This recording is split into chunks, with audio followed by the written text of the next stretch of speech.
Are you being roached in your relationship? Don't make assumptions. Find the courage to ask questions and to express what you really want. Communicate with others as clearly as you can to avoid misunderstandings, sadness and drama.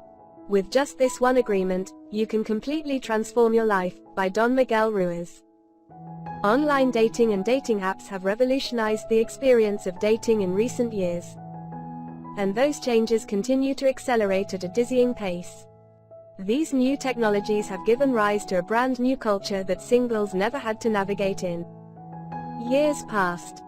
Dating online and using dating apps is like a new, Wild West, where there are no clear rules and anything goes. This new culture comes with new words, of course, some are amusing and some, not so much.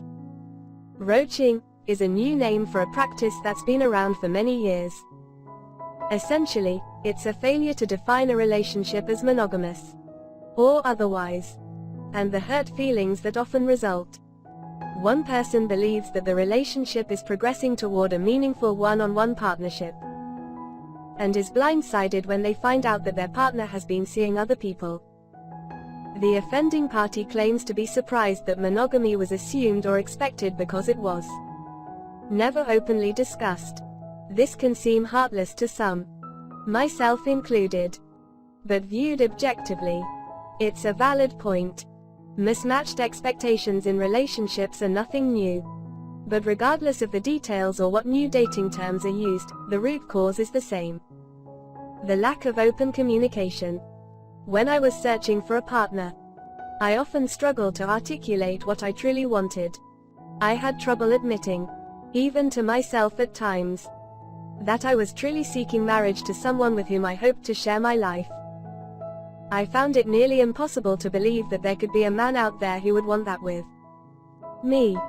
So I avoided talking about it as much as I could. Instead, I swept it under the rug and dated anyone I found attractive. I hoped that somehow it would all just work out. Somehow a man would end up falling in love with me and I'd be able to sneak a relationship in the back door, as if he wouldn't notice. I know that this sounds ridiculous, but that seemed to be the way it worked in the movies. I thought that my dreams of a loving marriage were too much, overly traditional, and not feminist enough. It wasn't what all the women's magazines said I should be doing. In retrospect, I can see that I was actually ashamed of what I wanted.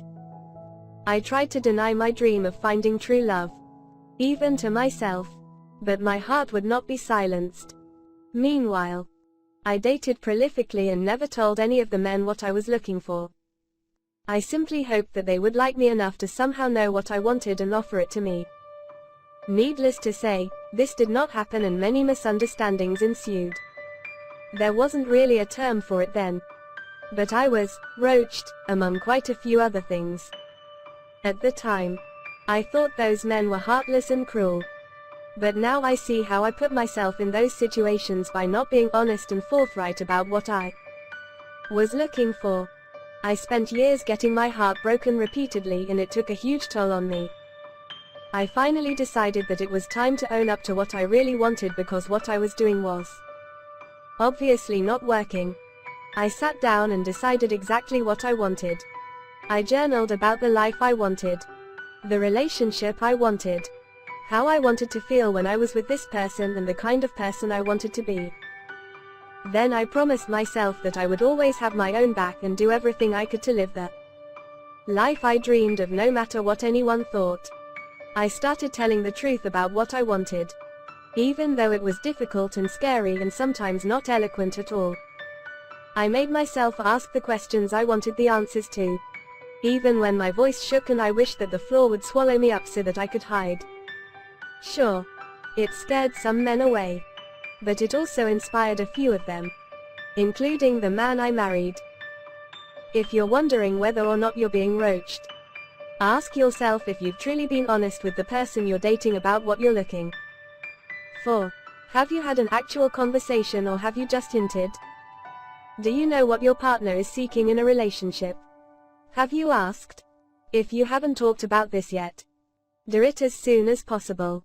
If you're afraid to do this, Ask yourself why. Not having this conversation may seem easier in the moment, but in the long run it's often much more painful. It takes courage to decide what you want in life and to communicate your truth to another person. It requires strength and fortitude to create an authentic life instead of hoping that things turn out the way you want them to without any effort on your part. You don't have to turn your life around in a single day. You can do it one conversation at a time. It's like building your muscles when you work out.